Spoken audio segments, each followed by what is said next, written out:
Hi, team. Welcome to another week. It is all about winning well-being with Nicole when we are enjoying finding joy on the journey. So this series has been such a gift. Nicole, thank you for letting us just go on this journey with you as you re-enter back to work and experience what you're doing in your personal life in terms of rest, recovery, setting yourself up for success, and just going through the change of the COVID gifts that we got, the change that happened last year. How do we really move from that space to where we were to the space that we want to be in? And so today's conversation is all about competitive greatness. I know that those may be some words people don't always use in corporate life, but we have the gift of living that and really thinking of it in a new way. So what have you learned about competitive greatness through your journey? That's a loaded question, but I've learned a lot. I am very competitive. So for anyone that knows me, everything's always a competition. I'm superstitious. I'm all the things, I guess, through any facet of life. So one of the biggest things though, now that I'm kind of dealing with competitive greatness is really focused on putting more into smaller things. So like not splitting myself up and diverting myself across a wide variety of things in order to try to get one win somewhere, but really honing in and narrowing and being zoned in on a couple of things in order to find that success. And really where that stemmed from is I found that chaos that we've kind of talked about, like kind of going all over and doing all these things, all that chaos, sometimes led to some wins and it was great, but having more success, zoning in and narrowing in on things that I know that we can achieve and I know that we can get somewhere. We may not get to our ultimate goal, but we can at least keep achieving for learning. So that's a big one for me, is just more planning, more zoned in, more dialed in. That's first. Second is my background's a little bit different today because I'm in the middle of a little bit of rest and recovery while working. I'm back in Wisconsin for a little bit. And part of that competitive greatness is being able to refuel yourself. So I'm in the middle of a small season here of refueling my competitive greatness so that I can come back really, really strong for my team. And my family's here now too. So just really kind of getting that. So those are the two main things I think I'm really feeling at this moment. So let's talk about what it even means to be competitively great. A lot of times when people hear competition, they feel like there's going to be a winner and a loser. And our way of introducing competitive greatness is being competitively great for you, for the things that matter to you. As you just said, prioritizing, figuring out what really matters, and you holding yourself accountable to the greatness that you want to achieve, and you competing for you being your very best versus you competing against someone. So that's so important as we all come into our new workspace, our new environment, our new reentry. Everybody's not going to do it the same way. We really want to be honoring, respectful of what do people need to be set up for success, and introducing the power of being competitively great for ourselves empowers us to actually compete for what matters. How have you done that? Yeah, and really the focus of that is really starting the day off right, really focus on me, my well-being, what can I do? Because essentially, if I'm in a really good place, that makes others around me in a really good place. So when I think about competitive greatness, it's how can I be my best self in order to influence the others that are around me that will bring like the whole team together. I like that. And that includes, both professionally and personally, right? Like you and philanthropically, who you're giving hope to. And philanthropically. Yeah. Who are you teaming up with in order to, philanthropically, how can we give hope? And that's kind of what we're talking about, is how can we help others think about this? Like competitive greatness doesn't mean knock down, drag out, like I'm going to win this and I'm going to push everybody out of the way in order to do that. And I think that's really important to understand. It's how can, I set myself up for success? What are the things that I can be doing throughout the journey, whatever that might be? And how can I keep pushing everyone around? Not pushing, pushing is a bad word. How can I kind of keep everyone around me to keep moving that forward? And that can mean a lot of different things. Like, for me right now, it's competitive greatness is helping me figure out how to grow my team and give them some more experiences in their professional journey and their professional development. How can I grow them? Because if I grow them to be competitively great, that makes me competitively great. It's in the mom side of me, it's letting my daughter, who's 10, have a little bit more independence. That's really hard, by the way. None of this is easy, by the way. None of it. Yeah. But that's the key, right? Like, how can you help the others around you, including yourself? You got to focus on yourself first, but then help the others around you really elevate and offer them opportunities in order to be competitively great, versus trying to just like do everybody around you. So there's a little bit of love in this, Carlette. There's lots of love in this. And our fundamentals for competitive greatness are truth, faith, and love. And let's start with the truth, because the truth is you have to take care of you and your well-being to show up and contribute personally, professionally, or philanthropically. So what have you learned as your winning strategies for really taking care of you from a well-being perspective? I think we've talked about this a little bit, but the well-being perspective is not just physical. So you can't just be physically fit and physically strong in order to say I'm taking care of me. And that's been a huge eye-opener for me. So I'm very focused on making sure that my mind is trained in addition to my body. This does not happen overnight. This is quite the journey. We've talked about the coaching and, therapy and different kind of things that we have to do. So right now, my huge focus is making sure that my mind is right and my mind is trained for that well-being component, and really constantly pushing those thoughts not towards negative. I think all of us got surrounded by so much negative information that we just automatically went to this negative space. And I'm retraining myself not to go there, not to go to the darkness every single time. And that's really, really hard. And anyone that struggles with that knows what I'm talking about.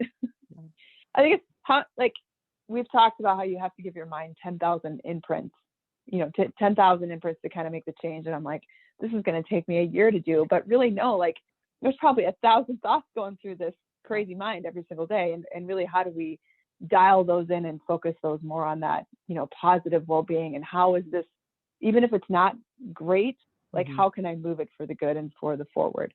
So that's my biggest thing right now. And I'm making progress. I'm happy to say I'm making progress. Little victory dance, right? We want to celebrate the wins. Yeah. Yes, but it's very, very hard. Well, Nicole, the gift that I heard as you just take us through that journey is it's a training. So, for anybody that's listening and thinking, oh, good, okay, I need to get my mind in shape. It's going to be as intentional to get your mind in shape as it would be to get your body in shape. Who's your coach? Who's your trainer? What are your rituals and routines? When are you working out? The beautiful part is we don't have to go to a gym to work our mind out. It's constantly, we're bringing it with us. The reps are happening. You're absolutely right. There's 1,000 thoughts going through there constantly. Are we training ourselves to choose to really do the reps and think about what we want versus what we don't want? And that's back to that competitive greatness, really pushing for me to be competitively great, what I think about, what I choose to do, who I surround myself with, just all of those components. Yeah. And the mind is the trickiest thing. I used to always think it was, muscles and heart and all this other thing, but really your brain is so powerful. And that's the journey I'm on right now. And understanding that it's multiple phase, right? And actions, the actions that you do and the things that you say will drive how you feel and things like that. And there's many times where I now have to give myself a timeout. Say, wait, timeout. Is that true? Is what I'm thinking real? How can we, and it's all about not overreacting. And I think that's huge to competitive greatness, because you can overreact and make the wrong adjustment and really lose your competitive edge. Yeah. And so that's part of this training right now. And this training is very intense. I'm not going to lie. I would rather go through the physical training. I personally find that easier than the mind. This is so hard. Mm. So, and it's also, it's something that I just really wish everyone would take a moment and to reflect and understand that they need it. There's no one that is, eliminated from this, right? Right. Like, it's everybody. And I know mental health getting a lot of talk in the media and things like that, but it's real. Yeah. And in order to show up and be the best in all areas of life, you really do. And the brain is complicated. I Well, apologize for ever thinking it wasn't. yeah. Well, Nicole, it's interesting to think about the brain in two ways. Number one, it's a muscle. If you literally just look at it, you could look at it like our arm in terms of a muscle, and how many reps are we doing? Is my arm in shape? What's going on with it from just a physical muscle perspective.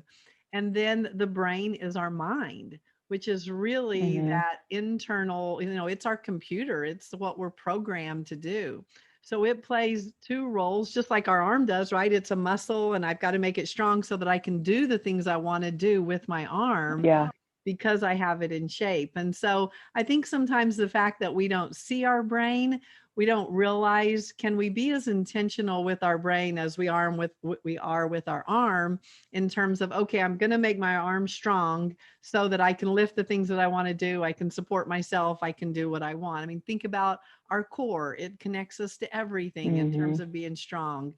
So the new thinking is to really use that physical mindset where we can tangibly go to the gym, do the reps. The interesting thing too is we don't walk into the gym, do the reps, and walk out and we're a size smaller, or we look fabulous, or it doesn't happen like that. So No. the same is true with our mind. It's a muscle. Are we doing the reps with it so that it can think for us in the way that we want it to think for us? And we're going to have to do it constantly so that when situations show up, we've trained it to be responsive in the way that we really want, that's for us. And I've seen a lot of, if I reflect back on, especially the professional career that I've had, my role is, I'm very influential in our company winning new projects, accounts, however you want to word it. It doesn't matter. We don't need to get into the weeds. But where we've had some recent success, which is fantastic. But really, if I peel back everything and take all the knowledge and intangibles and take everything out of it, our team was really set up for that competitive greatness and knew that they could win and knew how they could win, rather than going into something and being kind of sort of planned but unplanned, thinking, we're proud, we are smarter than the other folks that we're competing against, we're going to win. That's not really the case. Like, you have to bring it. And if I look back at it, like, that's hard to tangibly tell a board of directors or anybody like that, like, hey, this is how I won. But deep side, I know, like, this was a team that came together, that knew their roles, knew they could rely on each other to be able to win. And we might not have been the most talented in some certain areas, but it doesn't matter. Yeah. And that's really why it's so important, because we had to but we had to make sure everybody's mindset was right. Like, I know why I'm here. I know why I'm trying to do this. I know why I'm trying to win.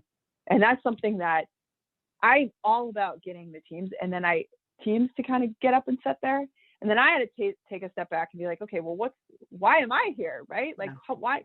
Here's why I'm here. I'm here to get these people jiving and moving and really excited about what they're going to do. So, I was just thinking back to, it's kind of funny when you reflect back after you've won something or done something kind of cool. It's like, at the end of the day, it's all about, it's all about the mind. It's all about thinking and knowing you can do it, and then executing on the plan.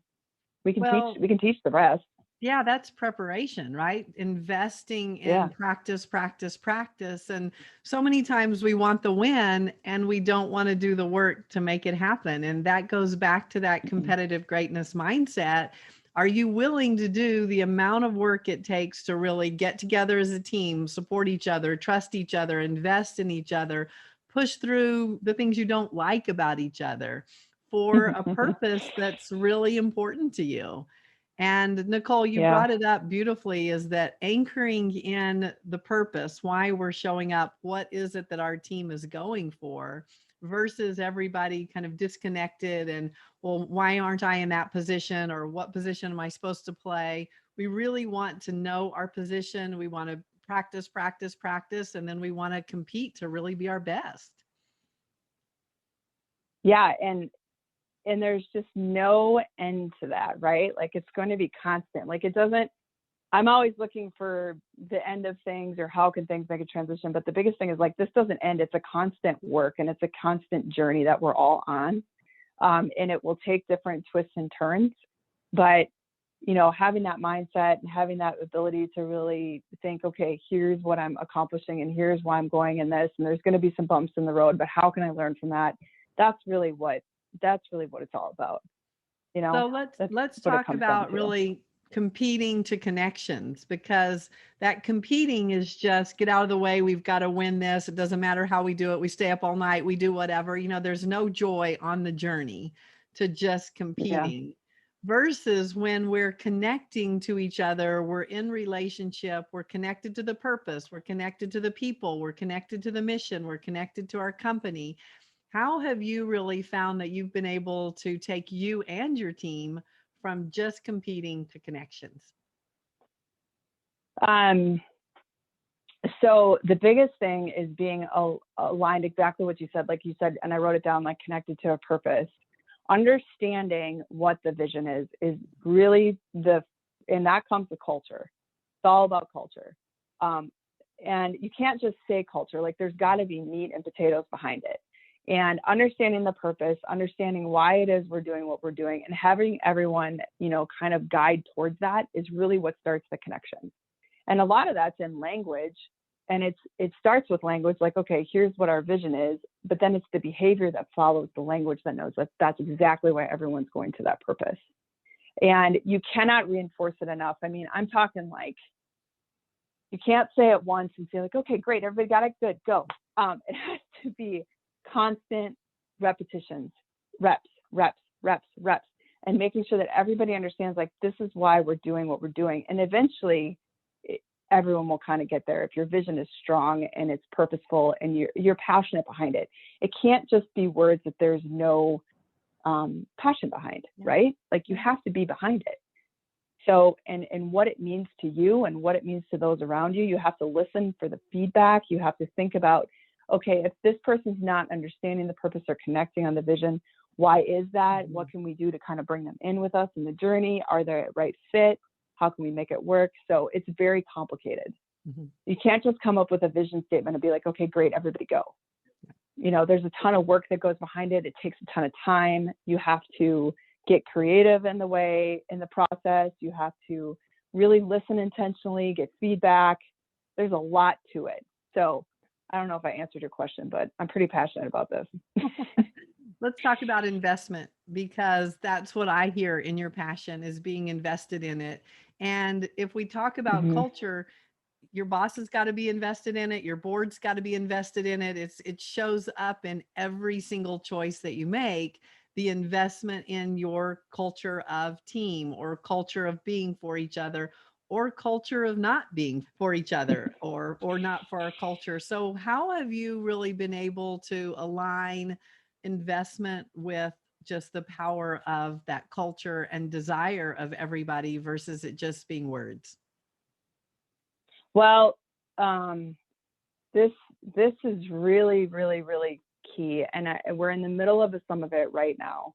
So the key is you have to constantly, I think about it as reinvesting more than investing.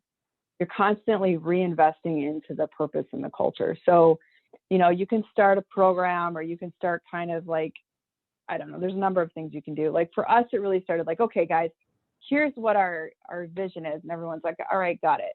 And then it was like, okay, now what? Yeah. So that's reinvesting constantly in what it means. And, one of the things that we're kind of about to launch is really showing that we're reinvesting back into the vision. We're getting those around us all involved. That's the other thing. You have to have involvement. It can't just be from the top looking down and saying, you must do this. Right. we had kind of a fun thing where we introduced footballs in 2020, and we talked about advancing the ball. And it doesn't matter what industry or what market or anything that you're in. If you think about it, like, I want to take a football and I want to advance it down the field. I want to advance it a certain number of yards or whatever that might be. Like, that's in us investing in what the culture is, the mission is, all those kinds of things. That's us kind of moving things forward and having everyone understand, okay, at one point I'm going to get the ball and I need to advance it. Yeah. No one is not going to get the ball. And in fact, we need everyone to be prepared to get the ball and advance it. Yep, exactly. And we don't want people to sit back and be like, okay, everybody's working on the culture and the purpose for me. Wrong answer. Yeah. You have to be, wherever you are, whatever business you're in, whatever school you're in, whatever team you're on, you have to be invested in the purpose and the culture just as much as the captains of the team or the leaders of the organization, because it takes everybody. And it just takes one bad nugget to make it all crack. Well, because we are the culture, right? So, I mean, we are the business. The 100%. the business is a name, and it's the people that make the business and the culture actually have that passion and that heartbeat. So if you do have one person that's not for it, it's so sad, because they think it doesn't matter. They think their negativity, or they think that them kind of talking smack about people or whatever, just because they're not feeling included or they don't belong, instead of going towards the solution they want and finding a way to belong and asking to be invested and all of that, they start pulling back and bringing other people with them, because we're all weak on certain days. I mean, we all have days when we want to give up, or we're angry, or things didn't go our way. And so this is just that power of team and being for each other in a very deep, authentic way, versus it just being when we're winning and we love everything. That's not how life works. Yeah. So, Nicole, as we talk about competitive greatness, we've talked about truth. Everything we've been talking about is truth. Next is faith, and that's really stepping into being for each other, trusting each other. Trust is huge, and it's so hard to do, and it's so easy to break. So how have you built teams that really have faith in each other? So you're 100% right. And I would say, I've been thinking a lot about this, because now more than ever, I honestly feel like I have one of the best teams I've had in my entire career. And because it's been very transparent, very authentic, very much built on trust and understanding that we have to trust each other. And especially during the last 16 months where everyone's in different environments, and sometimes people had to take time off and unplanned and things like that. Like, you had to operate as a unit, trusting each other in order to really grow and honestly survive. Right. So right now I feel that more than ever. I feel like that's going forward more than ever. And I think about all these articles that are talking about the Great Resignation and all these people looking for new jobs. And right now I'm trusting the work that our team has put in and the work that we're continuing to put in. I'm trusting that we're doing the right things, and that I've created that open transparency where if someone on my team is not happy per se and they're not getting what they need, you have to have that relationship so they're comfortable coming to you, so that when someone on your team is coming and saying, here's my 2 weeks resignation, I'm a firm believer that you should never be surprised in that particular situation. Because if you have a trust-based team and relationship, you don't have to love each other to have trust necessarily. You have to have a respect for each other built on trust, but understanding like, okay, we've got you. Like, you have to trust that I'm building your career. I have to trust that you're invested in why you're here. Like, trust is, and it's funny because it's everybody throws the word out all the time. You're like, oh, trust, whatever. But it's true. It's real. It is, it's that faith and understanding, like, this is exactly where we're going and here's how we're going to move it. And once it gets broken, it's really, really hard to get back. Really hard to get back.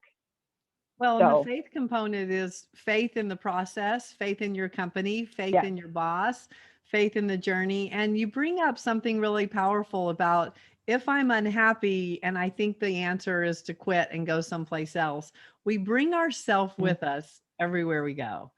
So the gift of yep. really learning how to be competitively great for me, how to communicate, how to ask for what's important to me, and how to be connected for my team rather than it being like, okay, I quit and I'm out of here, because chances are the same thing's going to show up.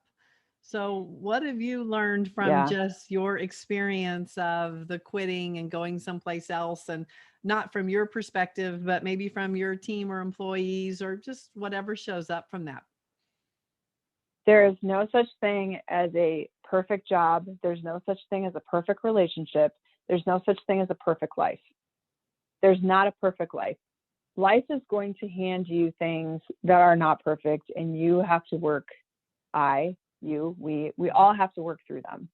So if you are facing something that's challenging, and I've had a number of these instances personally, where I'm like, I'm the problem. I'm Right. not the right fit.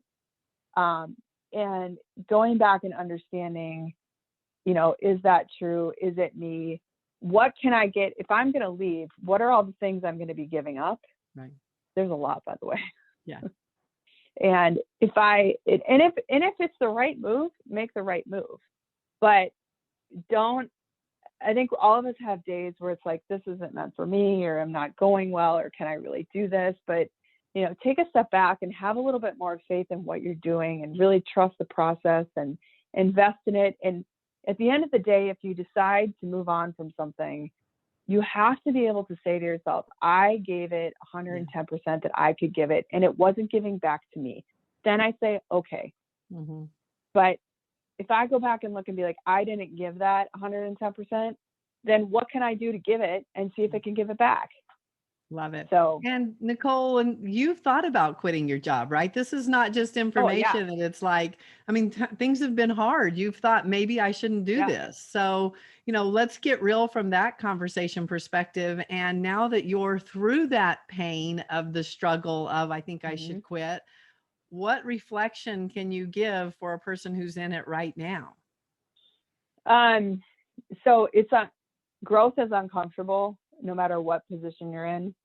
If you're striving to grow, it's uncomfortable. If you're being pushed to grow, it's uncomfortable. So, and with that uncomfortable feeling comes a huge sense of doubt. Can I do this? Am I doing this? How do I succeed?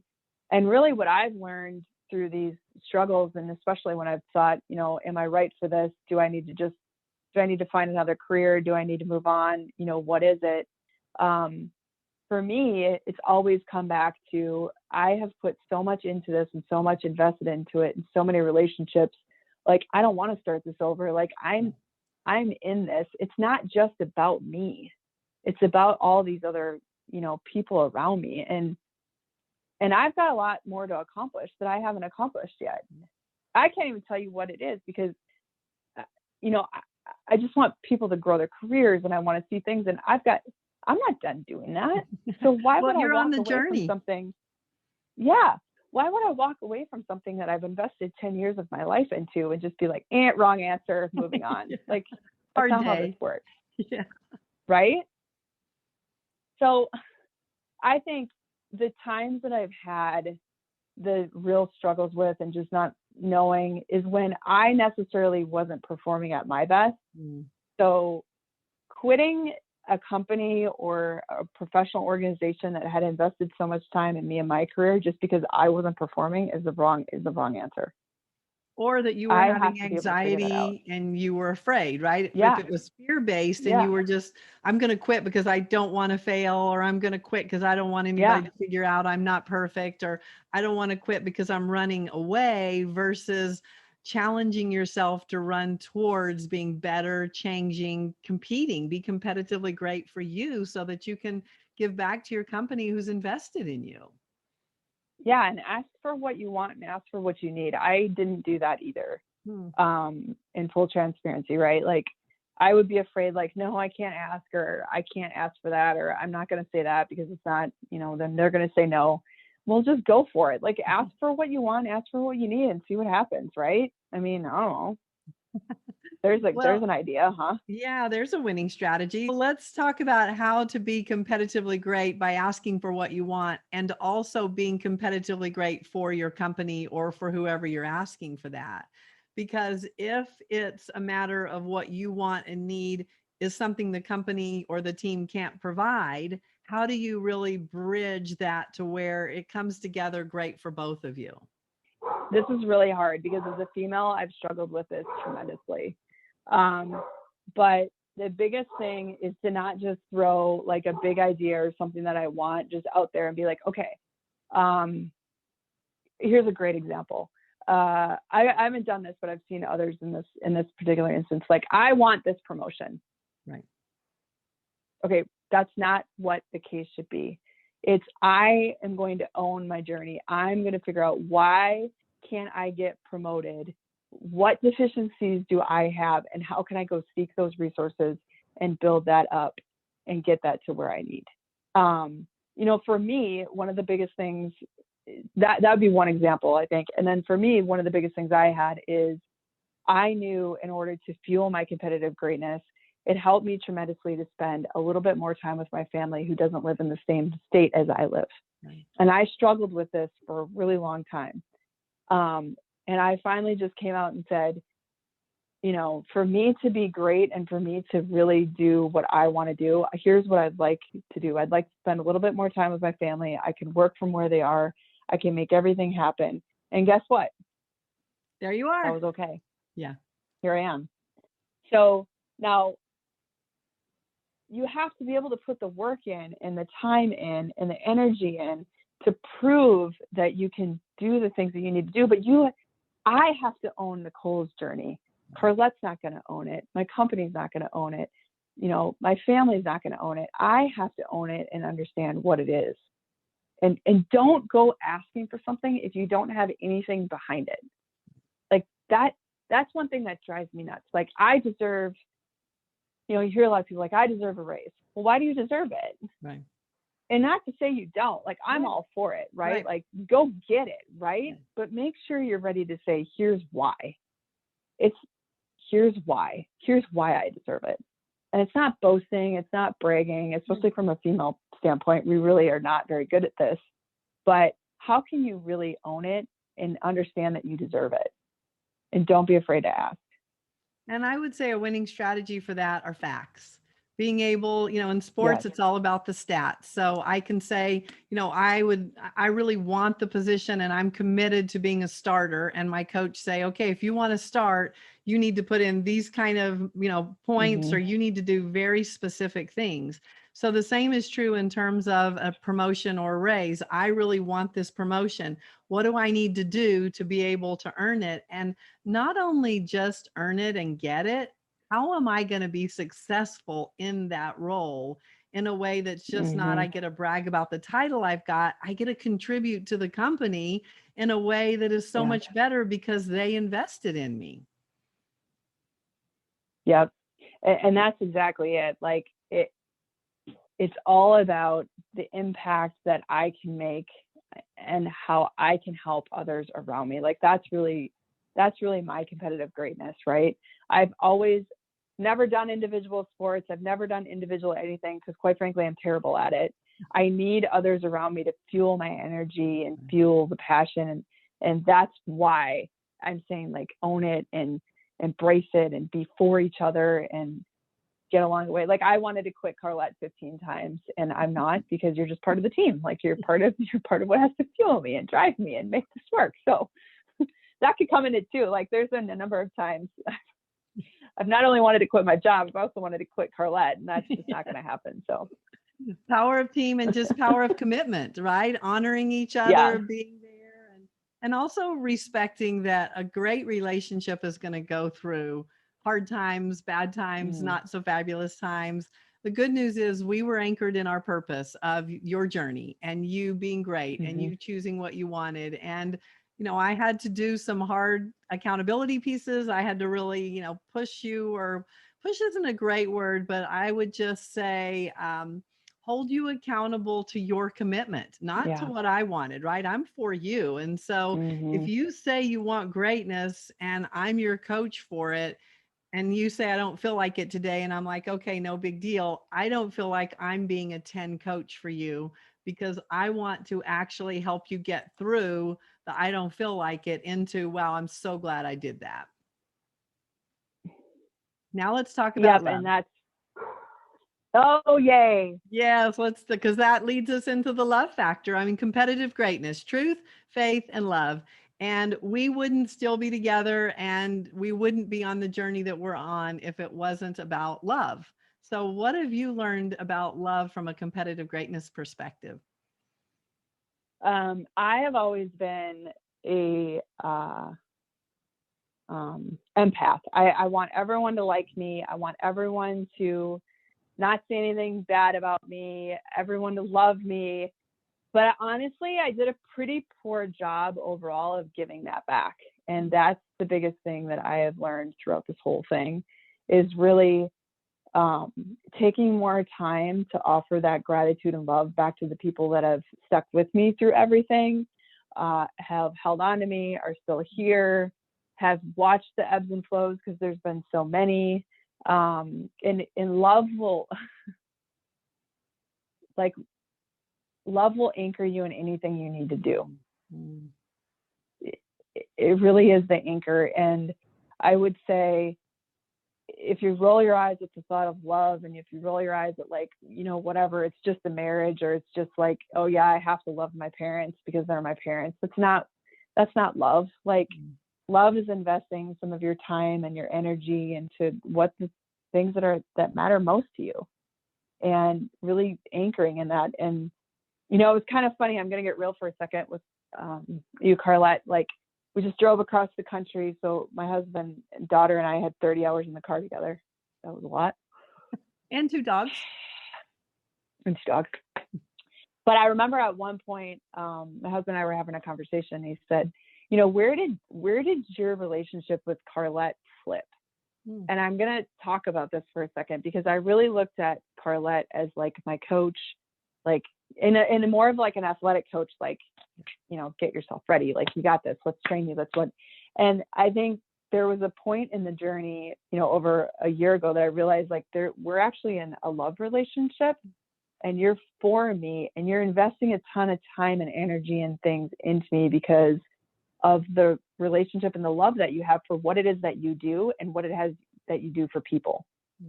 And that was significant for me. And I think that really made me realize that I need to give that back. And that's part of what we're doing too today is like people need love. Everybody needs it, and give it back, like own it and give it, and don't let it slip by because nobody's getting any younger.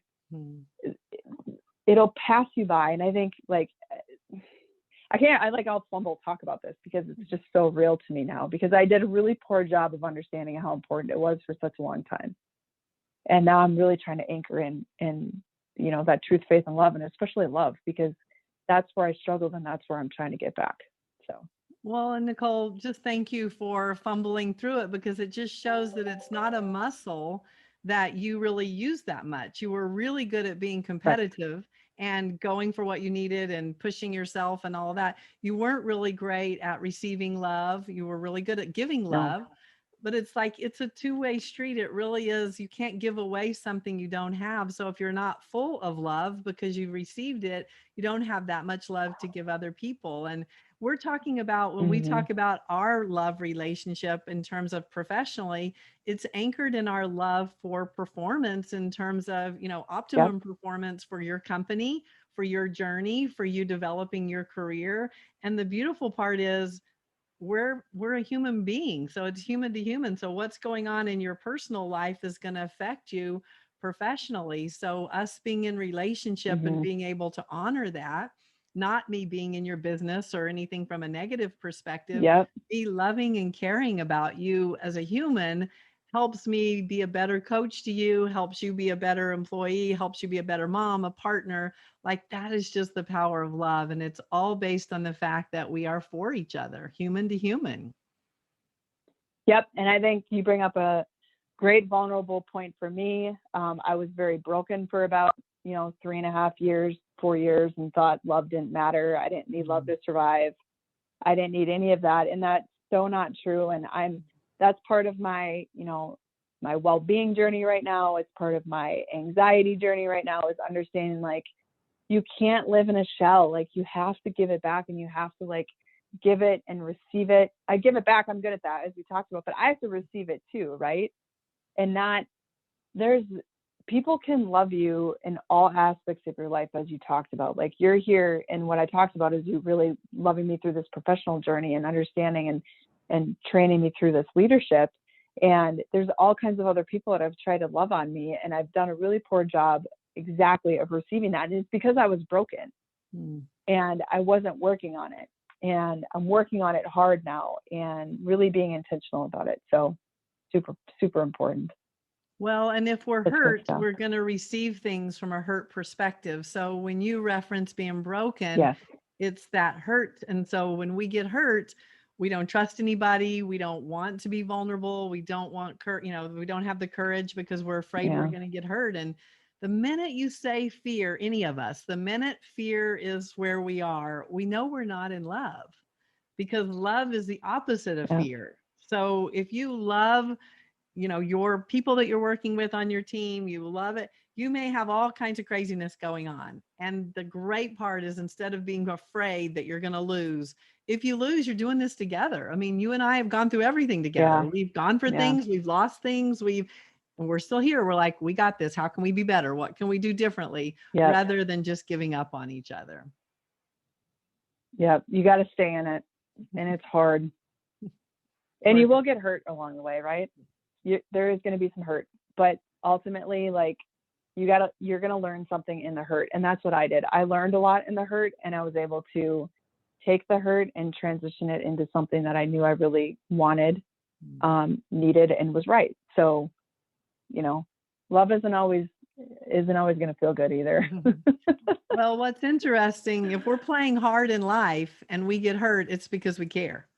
I mean, I would much rather be passionate, full-heartedly, full engaged, and, and have the hurt that comes with the life that I'm living, rather than being neutral or just protecting myself and kind of dulling myself down to be like, I don't want to get hurt, so I'm not going for anything. I mean, to me, it's all about going for what you want. And just, Nicole, as we wrap this up, I really want to anchor back into competitive greatness is being competitively great for me.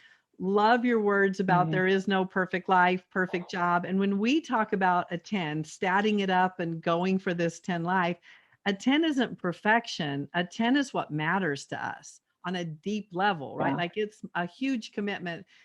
Our relationship is a 10 to me. So when I don't feel like getting on the call, or I don't feel like making the appointment, I focus on our relationship being a 10 versus our relationship being perfect. Because if I was trying to make our relationship perfect, we'd never make it work. No, we'd fail. Yeah. And you see me, I'm writing a lot of notes. I write notes every time we talk. And some of that's been for my competitive greatness now. Writing constant notes and journaling a little bit has really been, so I just kind of wanted to break that up, because I am sitting here writing sometimes when you talk. And it's because there's nuggets in everything we're doing. And there's nuggets in a lot of conversations, and I write in my little journal, kind of like old school like that. But, that's one thing I just wanted to bring that up at the end here, because that's really important to me, because it's how having me understand the words matter. And, that's the things that we talk about. There's always something. I mean, how many times have we talked in the last, 6 months, and I'm still sitting here writing down things that are coming up in our conversation. So it's really, really important. A great piece of film that shows up for me is when we first started our coaching, and we would be talking, and I would say, write that down. Right. I don't know if you remember that. And I didn't. And now I'm like, I can't stop. And I'd be like, I'll wait, and I would stop, and you'd have to find your journal and pull it out. And I'd be like, okay, write that down. Write that down. Yep. Ooh, 3 years later, I got it. Well, the good part is now it's a muscle, right? Like, you're just used to writing it down, because we remember what we write down. So it's great to have a conversation, and it's even better to write it down and start to put it into action. It's awesome. The power of Ken moment relationship. right We there. have great film together. So team, it's up to Yes. you. Thank you, Nicole, for another week of just great conversation, great courage, and just commitment to being competitively great. Team, it's up to you. Go out and be a champion for you and for your well-being. Be competitively great for you. Practice truth, faith, and love. Thank you, Nicole. Thank you.